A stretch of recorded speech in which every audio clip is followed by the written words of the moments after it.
state-registered nurse. Another sister came in 1956. So I call them the 3 degrees. Some of you will know what the 3 degrees is. So when I see pictures of the NHS and they big up pure white people in the NHS, I take great exception and say, we need to change the narrative. We need to make younger children and our nieces and nephews and so on know black people came after the Second World War was finished and helped to rebuild the NHS. Is that not correct? Yes. Some were doctors, some were nurses, some were street cleaners, some were conductors, etc. So, we change the narrative, and people say, why you have to show your family? If I don't show the family, how are people going to know we were part of rebuilding Britain? So that's what I'm about, and that's what I do. Cook. I couldn't cook. In the days of my growing up in Jamaica, boys were not allowed in the kitchen. That was fact. Every time I made a beeline to go to the kitchen, my grandmother would say in Jamaican language, go take your book. For those of you who don't understand it means go and take your book, go and do your studies. So, boys were never allowed into the kitchen, so I would stay at home in Birmingham, come home from work, and waiting on my wife or my daughter to come put pot on fire.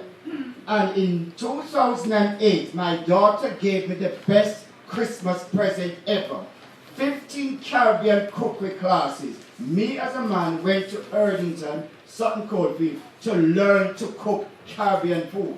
So this is shops can't cook, won't cook. That now in the Kelly household. And you need to get, especially your boy quick to them, to learn to cook. So they're not going to the junk food, the fast food, the takeaway, 3, 4, 5 times a week, when they should be able to be cooking healthy, wholesome food.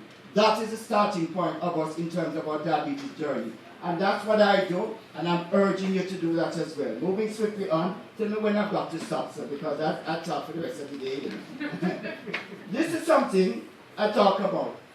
A lot of people like to talk about hard-to-reach communities. I go to a lot of events, and they say hard-to-reach communities. And when I ask the professors and the consultants, who are they referring to when my hand goes up the end?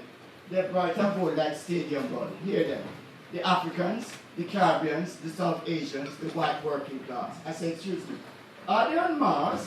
Are they on Jupiter? Are they in the rainforest? Are they in the jungle? Are they in the deep blue sea? If they are any of those places, they would be hard to reach. Please don't be so patronizing and condescending and could be deemed to be racist by referring to black people as hard to reach. We're not hard to reach. It's you, the consultants and the what have you, in an ivory tower and behind them. We're not the ones who is hard to reach. We're out there in Brixton or wherever we are. So don't give us that label. So if you hear that term used, you are to correct them. And you are to say instead, historically neglected, historically ignored, underserved, marginalized. That's what we are and what you should say instead. So whenever I hear it and I'm in big meetings and so on, they look around straight away, oh, Tony Kelly's here, we can't say hard to reach. You need to say the same as well, okay? I think I'm going to have to stop there now. I was going to go quickly into diabetes because I've not got, just name it, shout out for me, one of the top 10 countries in the world where diabetes is rampant. Shout them out. Let me see how much you know. Mexico, I won't say if it's right or wrong, come on.